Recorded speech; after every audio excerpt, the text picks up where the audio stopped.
नमस्कार दोस्तों, आपका मेरे इंस्टीट्यूट में स्वागत है।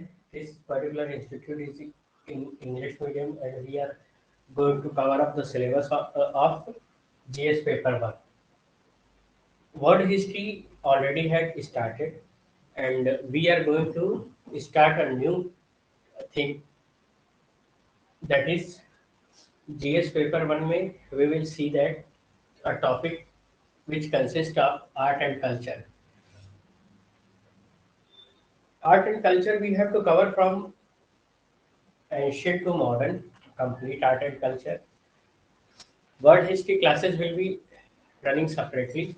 This art and culture class will be run separately because we have to cover up the syllabus. Syllabus is very vast and we have to cover it very fast. So before and starting, one thing I want to tell you that Indian polity, that means GS paper 2 classes are also running. And one of the major optional subject, public administration, is going to start from today only. Anyone interested and or any students who are आप पढ़ ही गए हो, so who are of English medium and they want to study public administration as an optional subject, they can contact on the institute number. तो हम क्या आज art and culture आज से शुरू होने वाला है। तो देखेंगे हम लोग व्हाट सिलेबस में अगर देखें तो सिर्फ एक ही टॉपिक आर्ट एंड कल्चर के बारे में दिया गया है, but it is not a small, we have to write in a single line. There are various questions which have been asked in UPSC and UPPCS from this particular topic, but our main focus is on UPPCS only. We are preparing for UPPCS art and culture in English medium only. For UPSC, the classes are going separately. If any particular students want to sit in that particular class, he is free. We are not combining both UPPCS and UPSC classes together because there is a level of difference between UPSC and UPPCS. The level of question what are asked UPSC, what UPSC asks is totally different. It's much higher level than the UPPCS. We are targeting only on the UPPCS. That means we have to study that level of UPSC, but the understanding should be of the UPSC level. But we have to work according to the syllabus of UPPCS and the questions which have been asked recently. We have to work according on that only. So we are starting art and culture.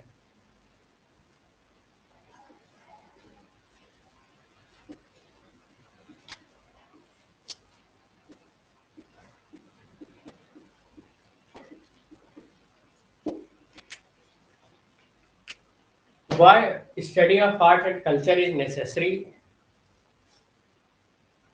To know the value and tradition of that time period. To know the value and tradition of that time. हाँ, ये तो सही है.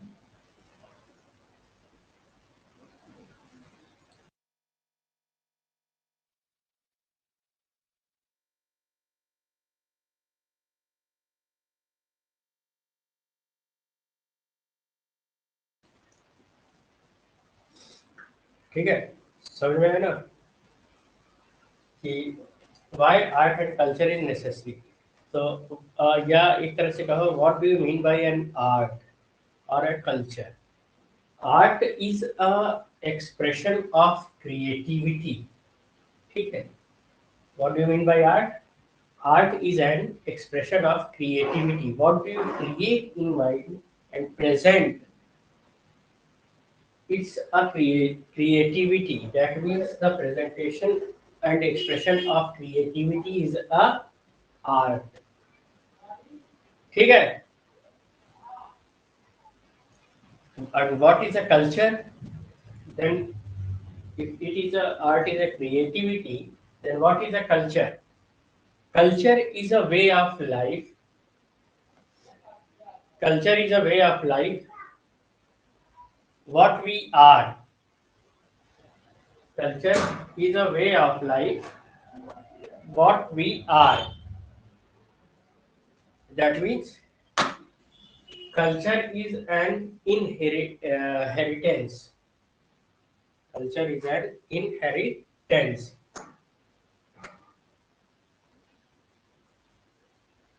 It may be in the form of art, or it may be in the form of social institution.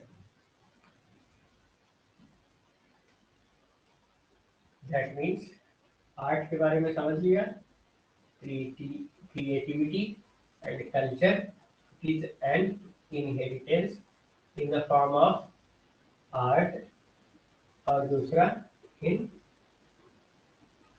social institution.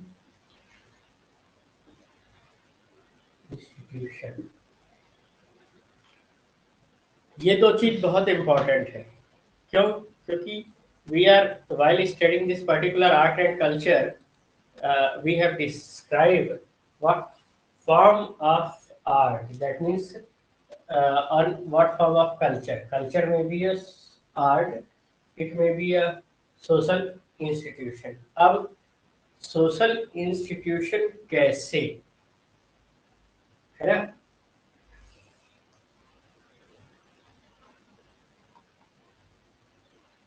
अब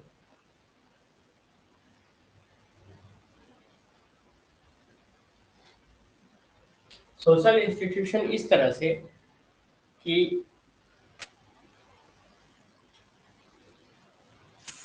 joint family system अपने India में था, ठीक है.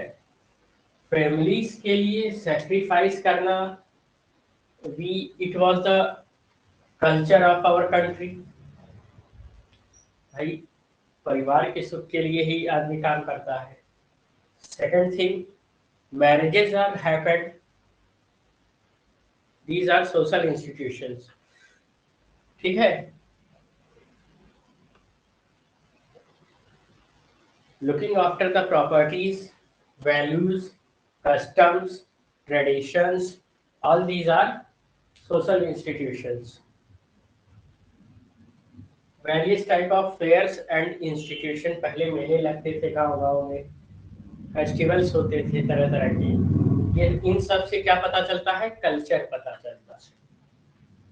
हम कैसे रहते हैं, हम क्या करते हैं, उससे हमारा कल्चर पता चलता है. बड़े बड़े विद्वानों ने अलग अलग टाइम के कल्चर्स को इसी तरह डिफाइन किया है कि लोगों के रहन सहन और इकोनॉमी से, सोशल लाइफ से, रिलीजियस लाइफ से है ये, इन सब को देखते हुए इनके कल्चर को डिफाइन किया गया है.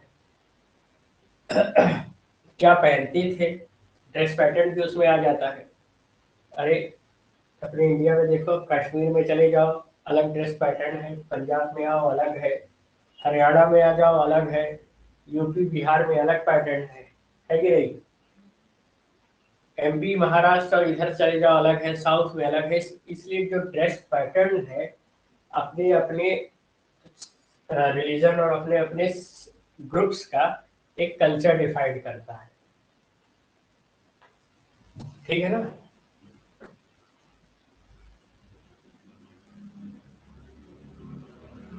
दूसरा फूड हैबिट के बारे में बताया.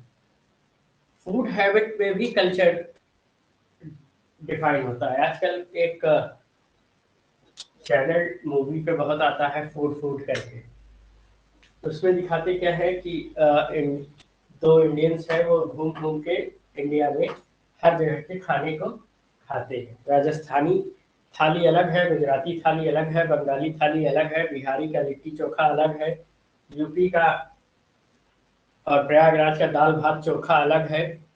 ये क्या डिफाइन कर रहा है? दाल भात चोखा अगर आ गया तो इसका मतलब आदमी के दिमाग में पहले ही एक कल्चर डेवलप हो जाता है कि that particular person may be a student of UPSC, जरूर तैयारी कर रहा है क्योंकि वो दाल भात चोखा खाया है उसको। तो सही है, लिट्टी चोखा का दिमाग आया तो सबसे, अगर लिट्टी चोखा आया तो हमें एक कल्चर पता चल जाता है एक डिफरेंट एरिया का, वो है बिहार। लिट्टी चोखा फ्रॉम बिहार। कहीं भी दुनिया में रहो, इंटरनेशनल लिट्टी चोखा, एक गाना भी बना है, कहीं भी दुनिया में रहो अगर लिट्टी चोखा का नाम आता है, that is a food habit. Food habit कहाँ की, particular area, what type of area, it is Bihar, यानी पूरा बिहार के कल्चर लिट्टी चोखा में चला गया। तो ये सब डिफाइन करता है कल्चर को। डोसा आ गया, इडली आ गई, नाम इडली का मतलब सीधा साउथ में जाता है दिमाग। मोमोज आएगा तो सीधा चाइना पहुंच जाएगा। समझ में, ये सब कल्चर डिफाइन करता है।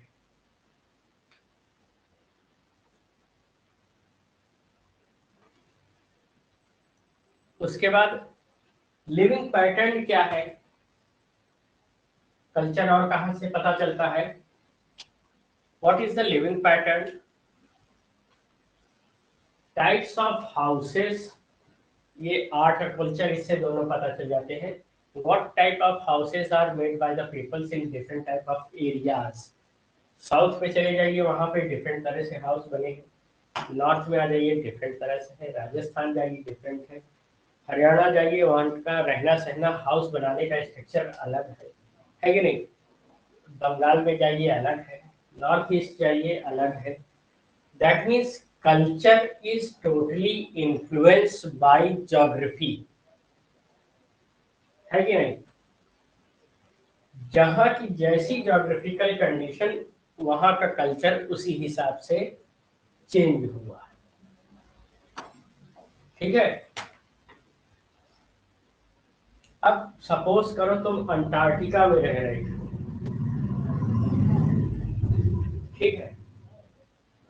अब अंटार्कटिका का ज्योग्राफिकल सिचुएशन एक डिफरेंट है।